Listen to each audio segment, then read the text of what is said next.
Hey everybody, I want you to go down and subscribe to the channel and hit the notifications because you're really going to love this. What you're seeing is a 1973 Winnebago that is being converted big time. It now has an electric oven from 1973. It was new old stock, and it's got something even more special. What?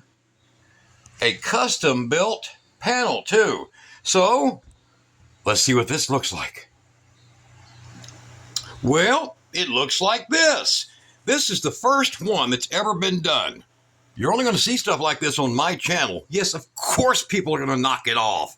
But what the hell? You see it on my channel, you'll see how it was really done. All right, so be sure to subscribe, be sure to follow, and be sure to share. So look towards the video that's going to teach you how to do this. It even has these features. Total control. Look, I can turn it down. Oh, got to cut the heat a little bit.